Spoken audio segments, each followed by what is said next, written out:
The sun was barely peeking over the horizon when Harold Thompson's alarm clock rang at exactly 5:30 a.m.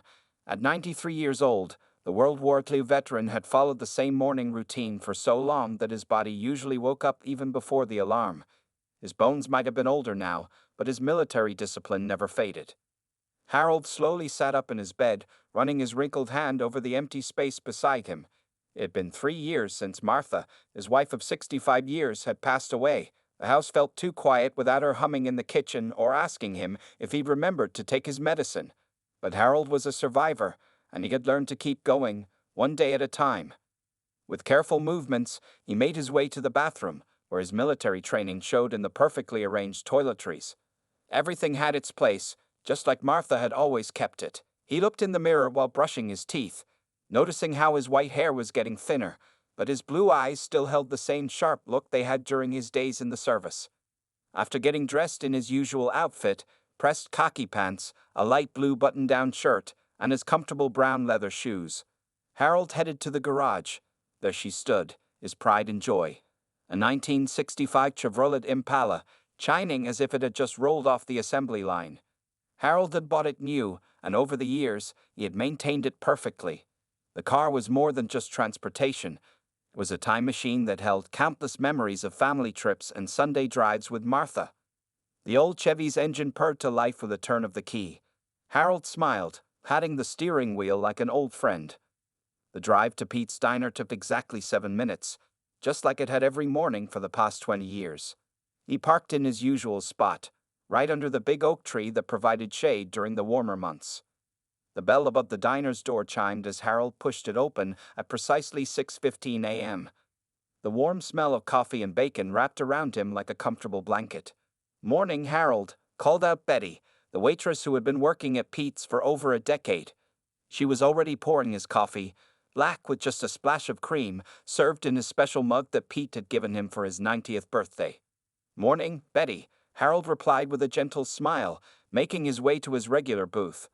The red vinyl seats had a slight dip where he sat every day, molded to his form after years of faithful visits. The morning sunlight streamed through the large windows, making the chrome trim on the tables sparkle. Other regulars began filtering in, each stopping by Harold's booth to say hello. There was Tom, the retired mailman who always had a new joke to share. Sarah, the elementary school teacher, would wave from her table while grading papers before heading to school.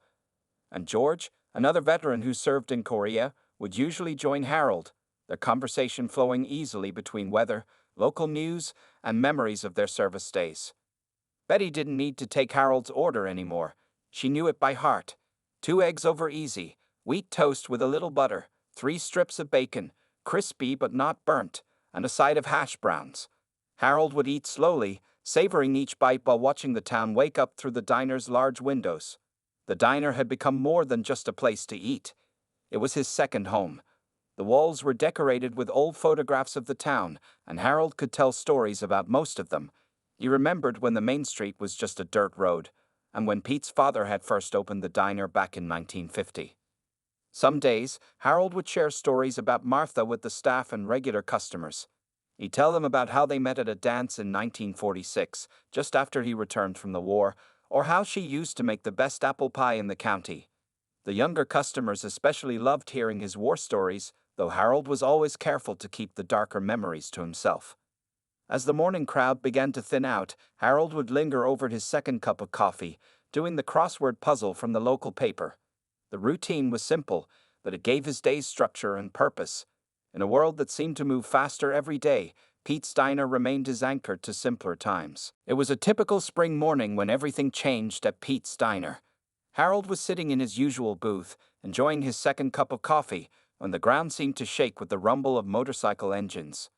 The peaceful morning quiet broke as 5 large motorcycles pulled into the parking lot, their chrome pipes gleaming in the sunlight. The bell above the door chimed differently this time, more aggressive somehow, as 5 men in leather jackets strutted into the diner. They were led by a tall man with a thick beard and arms covered in tattoos.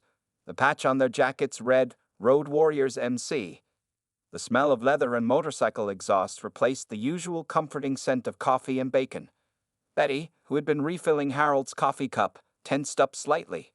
The bikers made their way straight to Harold's regular corner booth, even though there were plenty of empty tables available. The leader, who others called Snake, looked directly at Harold and spoke loudly. "Hey Gramps, looks like you're in our spot now." Harold looked up calmly from his newspaper. He had faced worse in his life than a group of loud bikers. With dignity, he began to gather his things, but Sarah, the school teacher, spoke up from her table. "That's Harold's regular seat. He's been sitting there for years."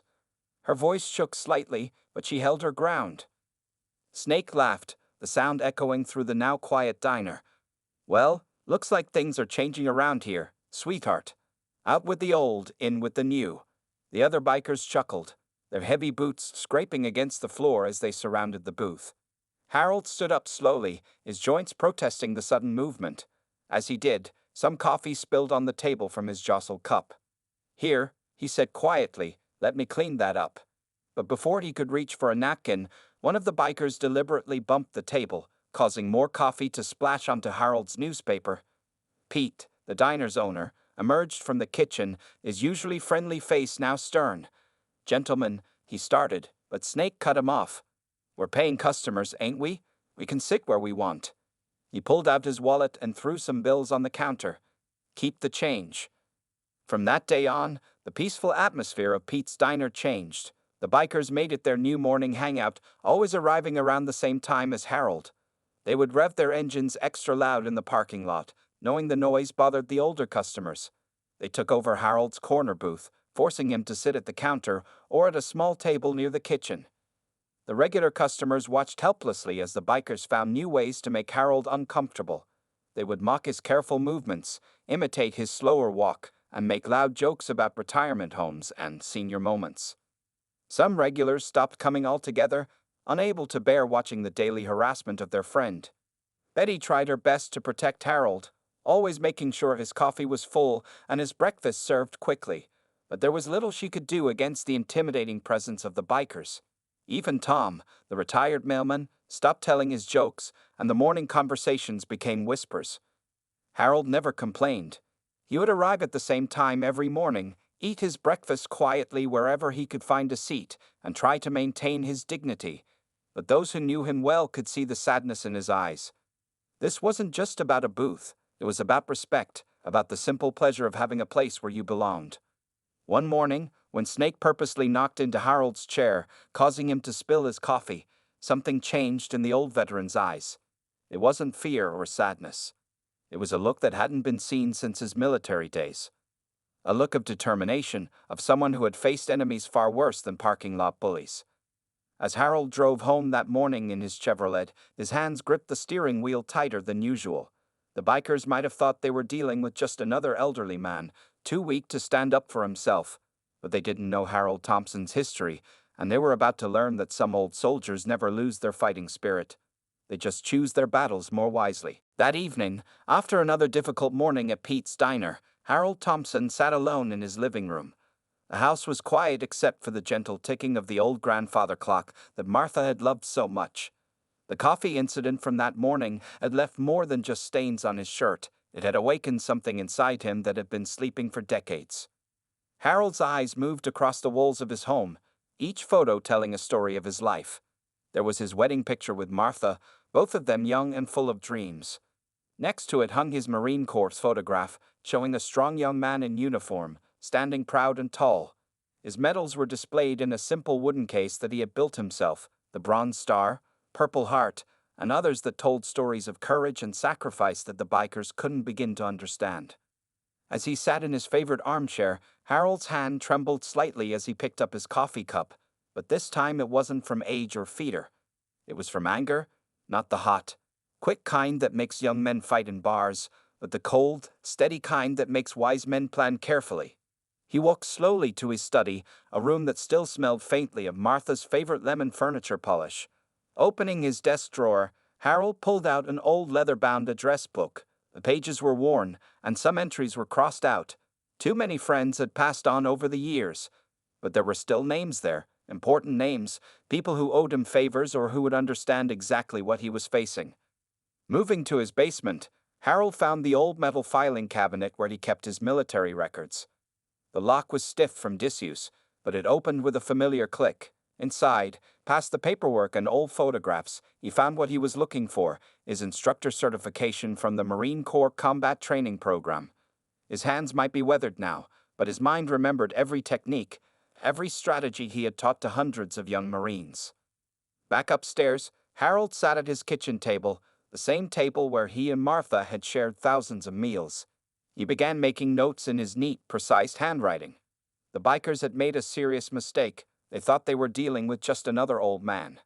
They didn't realize they were dealing with a Marine Corps veteran who had trained men in hand-to-hand combat. A man who understood that true strength wasn't about muscles or loud motorcycles. The phone on his kitchen wall rang, startling him from his thoughts. It was Betty from the diner, calling to check on him after the morning's events. Her voice was full of concern as she told him that several regular customers were thinking of reporting the bikers to the police. Harold thanked her for her kindness but told her not to worry. He had handled worse situations in his life. After hanging up, Harold walked to his garage. The space was organized with military precision, tools hung in perfect order on the walls, and everything was clean and well maintained. In the corner stood a heavy punching bag, covered in dust but still solid. He hadn't used it in years, but seeing it brought back memories of training sessions and the lessons he had taught about using an opponent's strength against them. That night, for the first time since Martha passed away, Harold skipped his evening routine of watching the news. Instead, he sat at his desk writing letters and making phone calls. Each call started the same way: "Remember that favor you owed me," or "I need your help with something important." By midnight, his plan was taking shape. Before going to bed, Harold stopped in front of the mirror in his hallway. The reflection showed an old man, yes, but behind the wrinkles and white hair was the same Marine who had earned those medals on his wall. The bikers had chosen the wrong person to bully. They thought age had made him weak, but they were about to learn that some things get stronger with time, like wisdom, determination, and the bonds between old soldiers. As he turned out the lights, Harold smiled for the first time that day. Tomorrow would be different. He wasn't going to fight the bikers, not with fists anyway. He had learned long ago that the best victories often come without throwing a single punch. The bikers were about to learn a lesson about respect, and Harold Thompson was going to be their teacher. Not many people knew the real Harold Thompson. To most folks at Pete's Diner, he was just a kind old man who loved his morning coffee and crossword puzzles. But in his prime, Harold had been one of the Marine Corps' most respected hand-to-hand combat instructors, with a history that would make even the toughest bikers think twice about their actions. On this particular evening, Harold sat in his study, looking through an old leather briefcase he hadn't opened in years. Inside were yellowed photographs and documents that told the story of a different man, a warrior who had trained hundreds of Marines during his service. One photo showed a younger Harold standing in front of a group of Marines, his stance powerful and confident as he demonstrated combat techniques. In another photograph, dated 1955, Harold stood next to a group of elite Special Forces operators. He had been specially selected to train these men in advanced combat techniques. His methods were so effective that they became part of the standard training program for several military units. The certificate beside the photo bore the signatures of 3 generals, thanking him for his outstanding contribution to the combat readiness of the United States Marine Corps. Harold pulled out his old training manual, its pages filled with detailed notes in his neat handwriting.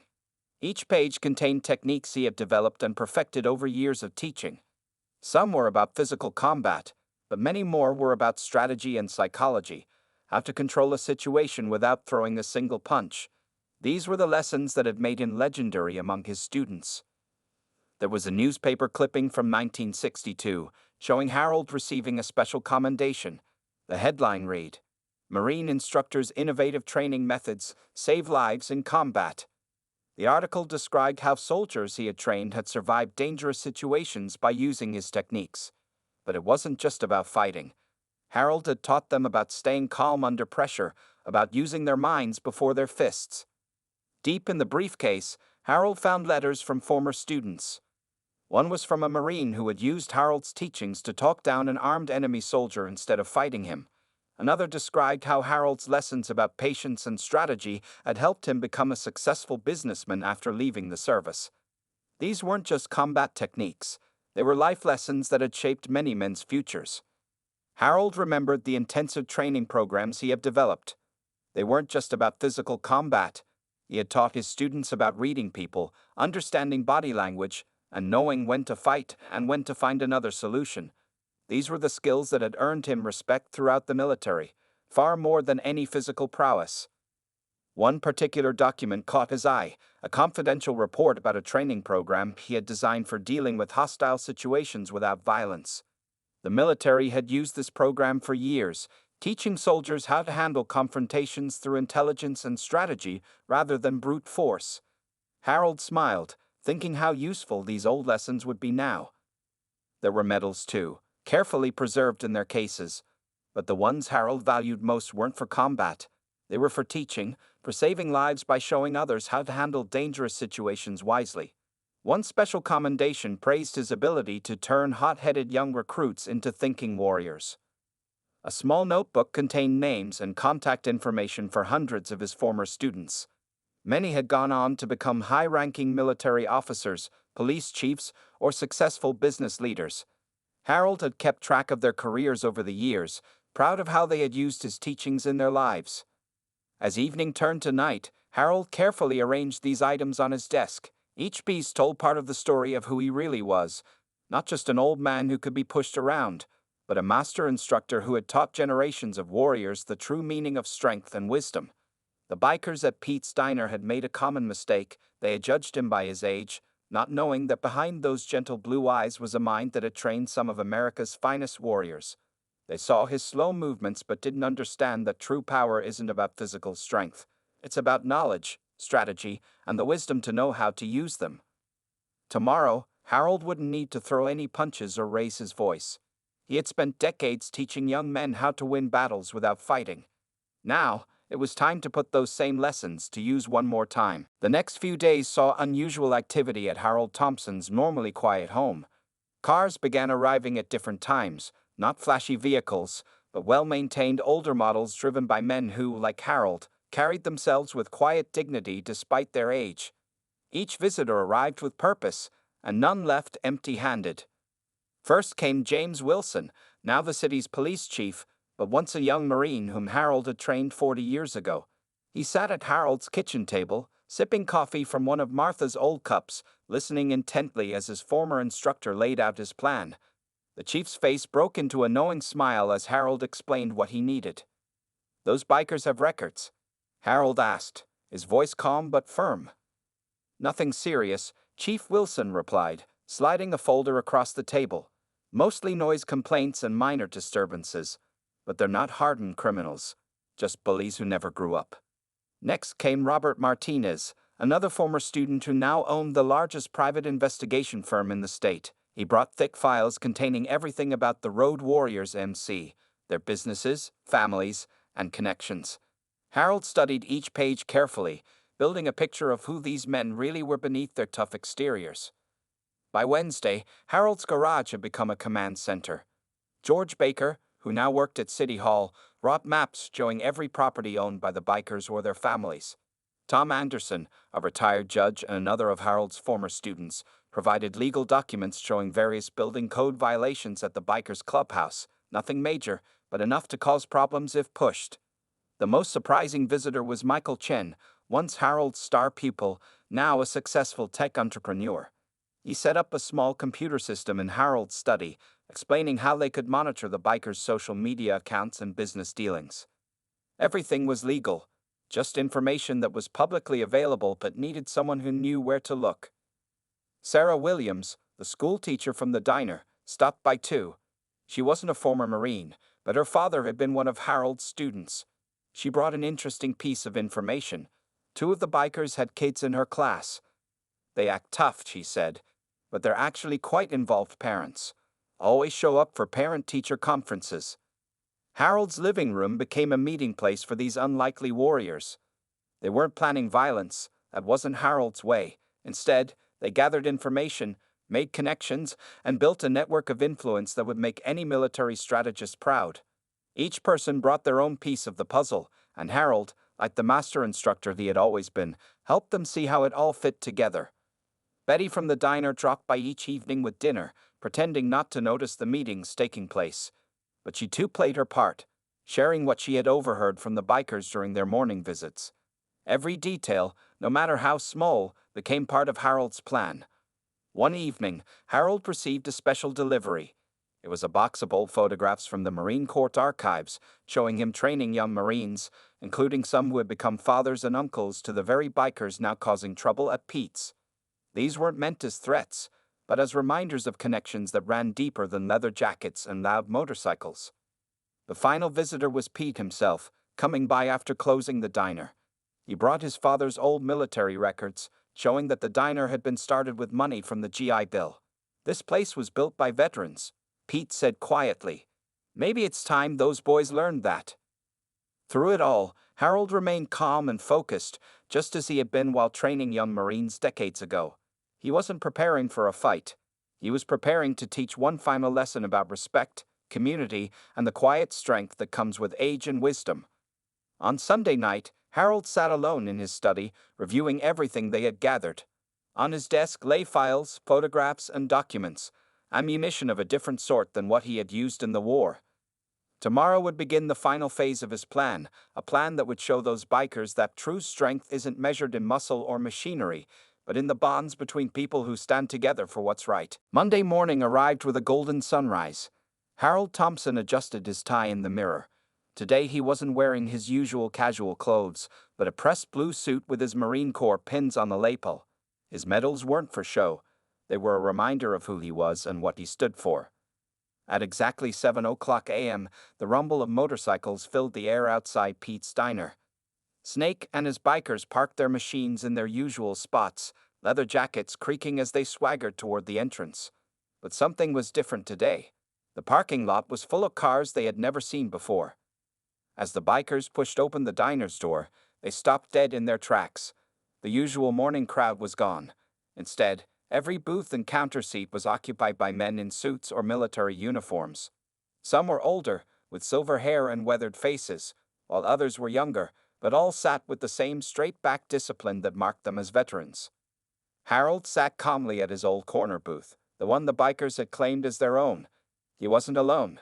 Beside him sat Chief Wilson in his police uniform, Judge Anderson in his court suit, and several other distinguished-looking men.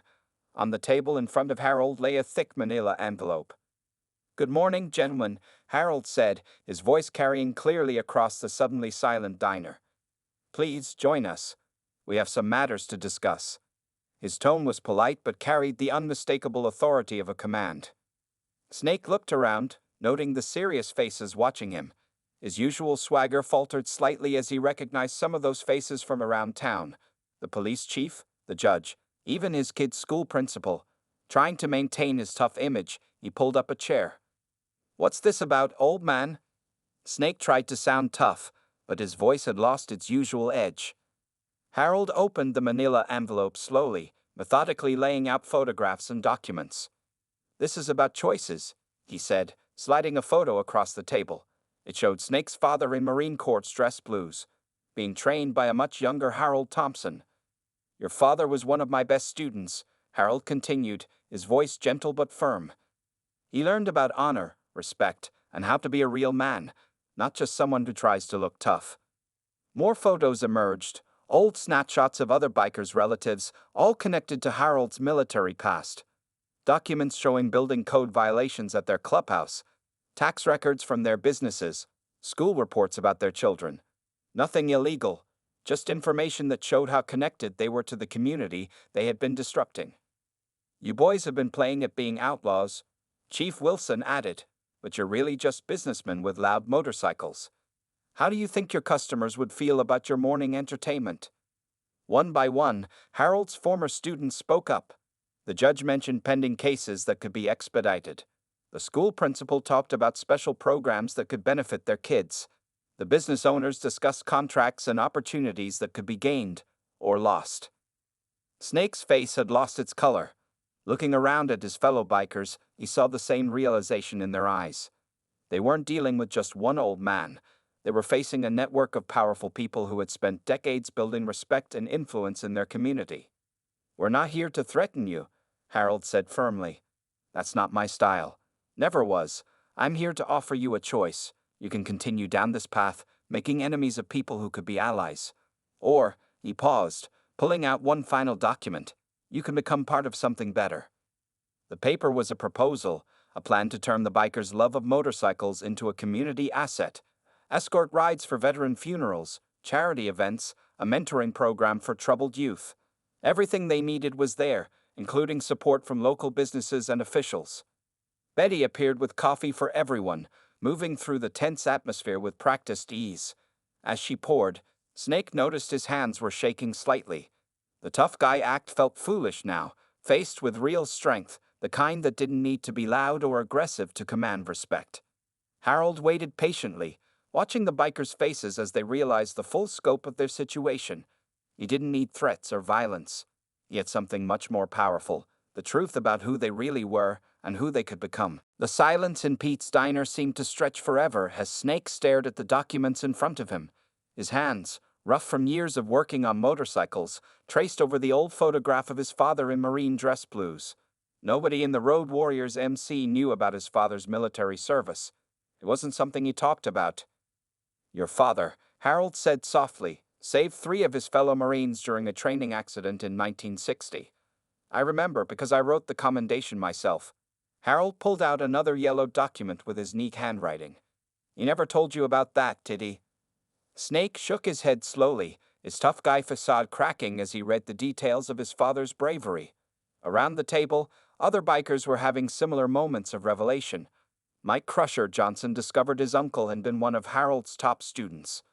Dave Wrench Peterson learned that his grandfather and Harold had served in the same unit.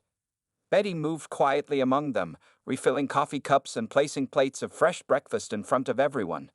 The smell of bacon and eggs filled the air, bringing a strange normalcy to this extraordinary morning.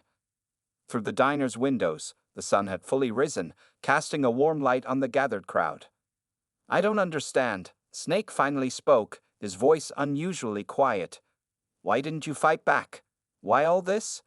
He gestured at the gathered veterans and officials. Harold leaned forward, his blue eyes sharp and clear. Because fighting isn't always about throwing punches. Sometimes it's about showing people a better way. He picked up the proposal for the community program. Your group has strength, organization, and respect among certain crowds. Why not use that for something meaningful? Chief Wilson added, we've seen how you protect your own. Imagine using that same loyalty to protect our community's veterans, to help kids who need guidance. The other bikers had gathered closer now, their interest caught by the possibilities being presented. The proposal included plans for motorcycle escorts at veteran funerals, mentoring programs for at-risk youth, and charity rides for local causes. It was everything the Road Warriors claimed to stand for: brotherhood, loyalty, and strength, but channeled in a positive direction. You mean you're not going to shut us down? Dave asked, looking nervously at the judge. Judge Anderson smiled. We're offering you a chance to build something better. Your code violations, noise complaints, those can all disappear if you're willing to work with us instead of against us. Sarah, the school teacher, stepped forward. Your kids already look up to you as heroes with your motorcycles. Imagine how proud they'd be seeing you lead veteran memorial rides or teaching bicycle safety at school events. Snake looked around at his fellow bikers, seeing the change in their expressions. The tough masks they wore were falling away, revealing the men they really were: fathers, sons, workers, members of a community they'd been fighting instead of supporting. Harold watched this transformation with the patience of a man who had seen many such changes in his long life. He knew that real strength wasn't in dominating others, but in lifting them up. These bikers were about to learn the same lesson he had taught hundreds of young Marines: that true respect is earned through actions, not intimidation. One of the younger bikers, Tommy, spoke up. My old man, he was a Marine too, always said I was wasting my life with bikes. He straightened his shoulders. Maybe it's time to prove him wrong. Joe and bikes can be used for something good. Snake stood up slowly, his imposing frame no longer meant to intimidate. He looked at Harold with new eyes, not seeing a weak old man, but a warrior who had chosen to win this battle with wisdom instead of force. Sir, he said, the word feeling strange but right on his tongue, I think we owe you more than just an apology. Harold shook his head. You don't owe me anything, but you do owe it to yourselves, and to this community, to be the men I know you can be. the men your fathers and grandfathers would be proud of. The morning light filled Pete's diner as former adversaries began to talk like neighbors for the first time. Plans were made, ideas were shared, and bridges that had seemed burned beyond repair began to rebuild themselves, all because one old warrior had chosen to fight not with his fists, but with his heart. 3 months after that memorable morning at Pete's diner, the place looked very different. Harold sat in his usual booth, but now he wasn't alone. Snake and 2 other Road Warriors members sat with him, discussing plans for their upcoming Veterans Memorial ride while sharing breakfast. The diner's walls had new photographs hanging beside the old ones. There was a picture of the Road Warriors MC leading a 4th of July parade, their bikes polished and proud, with American flags flying behind them. Another showed the bikers teaching motorcycle safety at the local high school, with Harold sitting on Snake's custom bike, grinning like a teenager. Betty moved between tables with her coffee pot, smiling at how things had changed. The morning crowd was bigger now, a mix of veterans, bikers, business people, and families. The Road Warriors had become local celebrities, but for all the right reasons.